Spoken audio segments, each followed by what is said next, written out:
y'all, my name is Evelyn and welcome back to my channel, Here There Be Magic, where we discuss the magic of all things storytelling. Today's video is going to be a little bit different. This is my first discussion style video that I've done on this channel, and in a very fitting fashion, it is all about Walt Disney Animation Studios. So for a long time I was kind of afraid to put out this video because I didn't want to become the very thing that I hate in this world, which is a really stupid Disney fan theory with no backing. Think that one about Frozen and Tarzan. You know the one that I'm talking about. Shout out to Frozen 2 for killing that alongside their parents. However, I believe that knowledge deserves to be shared, and this is some pretty interesting knowledge. So, here we go.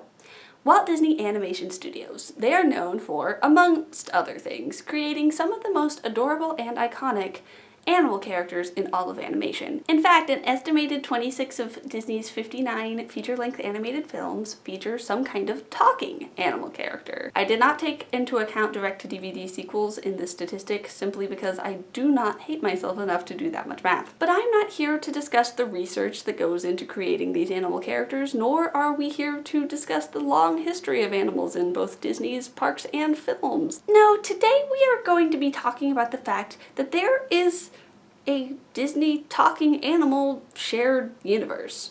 To be clear, I am not suggesting that every single Disney film is connected via talking animals. This is not the Pixar theory.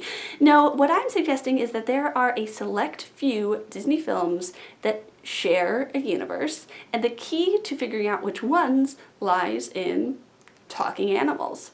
More specifically, mice.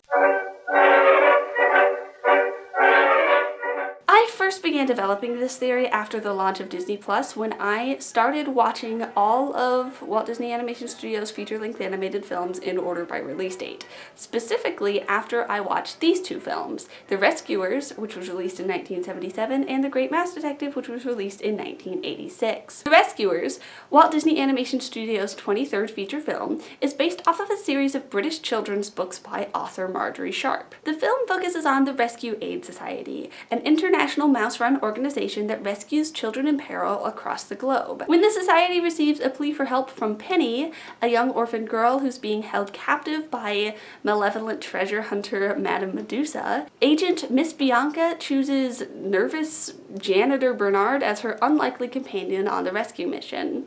The Great Mouse Detective, Disney's 26th animated feature film, is based on the children's book series Basil of Baker Street by Eve Titus. When toy maker Hiram Flaversham is kidnapped by the villainous Professor Ratigan, his young daughter Olivia seeks out the Great Mouse Detective, Basil of Baker Street, for help. Basil must work together with his new friend Dr. David Q. Dawson in order to solve the mystery and stop Ratigan's evil scheme to become the supreme ruler of all mousedom.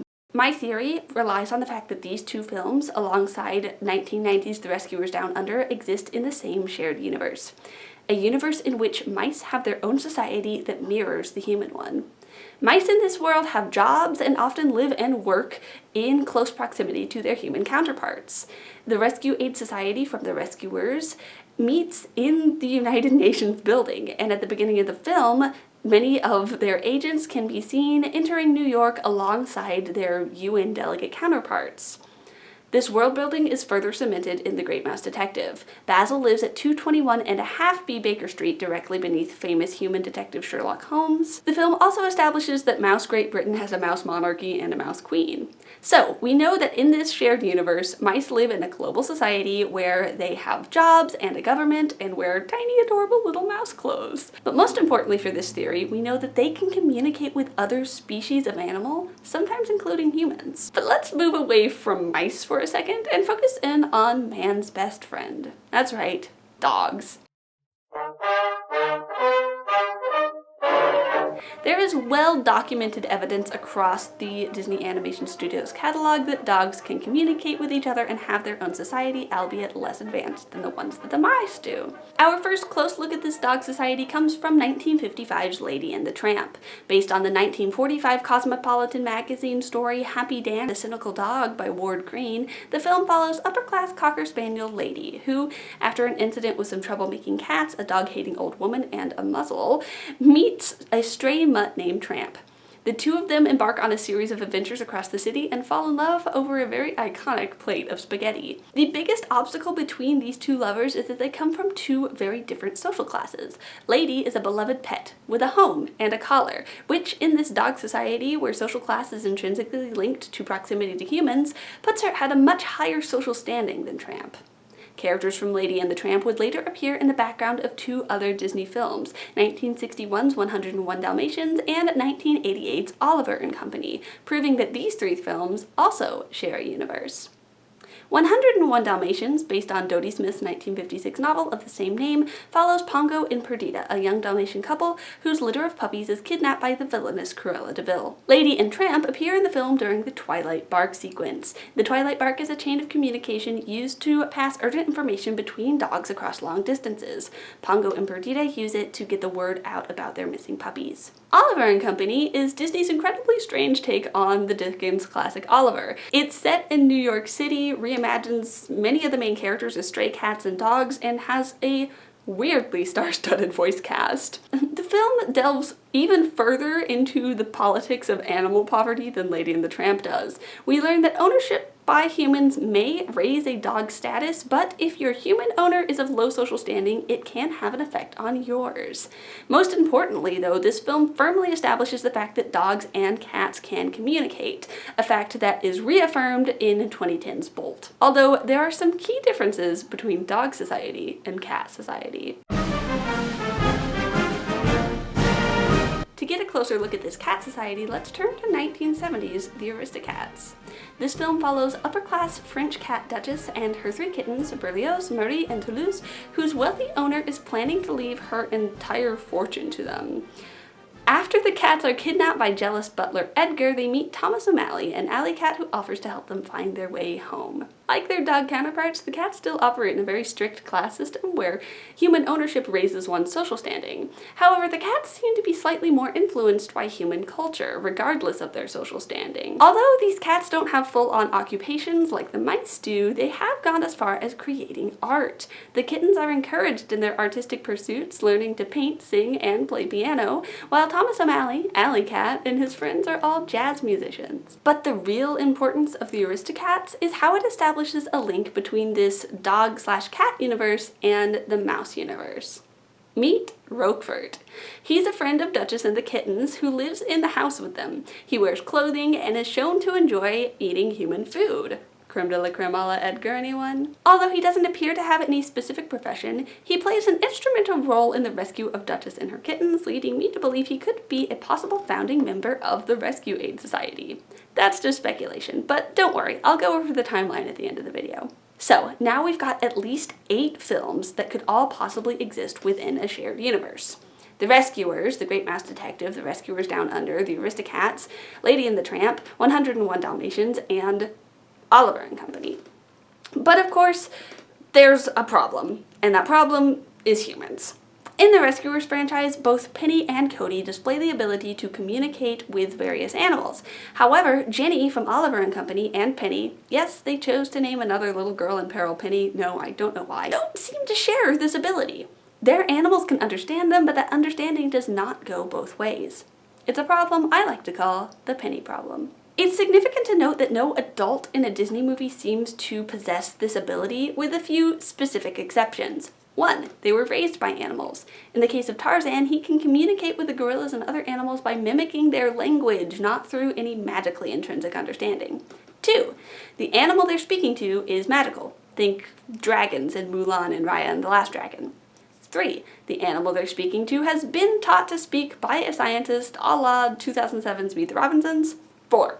They've been magically transformed into an animal themselves.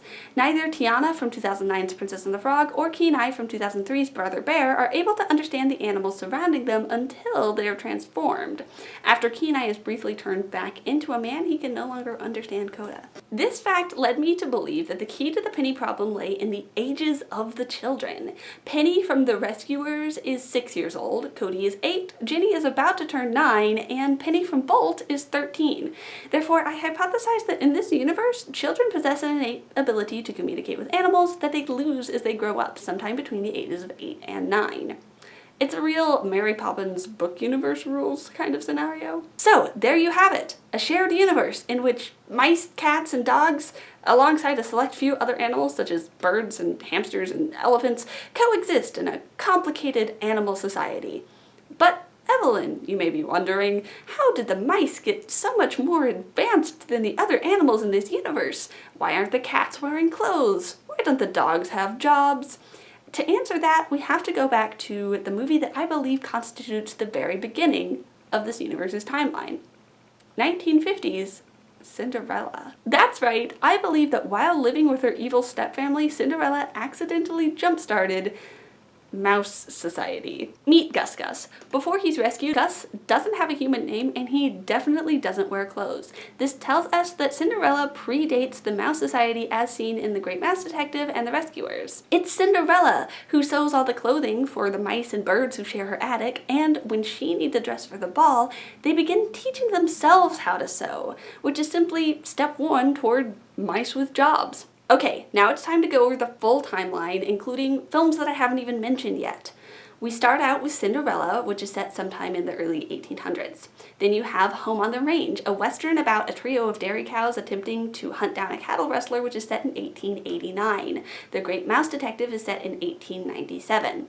Lady and the Tramp is set in 1909, and The Aristocats is set in 1910.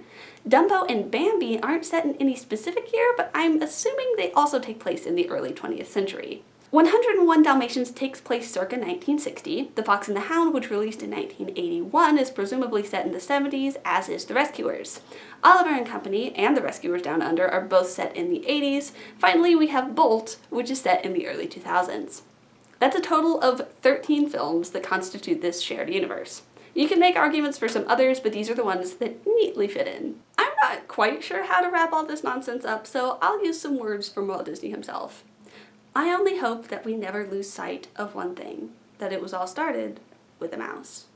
Alright, so there you have it. That is my slightly wacky, definitely overthought Disney Animation Studios theory. What do y'all think? Do you agree with me that these films could be set in a shared universe? Are there any films you think I missed? And most importantly, what should I call this theory? Because I have no idea. So comment down below. If you like this video and you want to see more from my channel, remember to click that subscribe button. With that being said, my name is Evelyn. I make new videos every magical Monday, and I'll see you real soon. Bye-bye.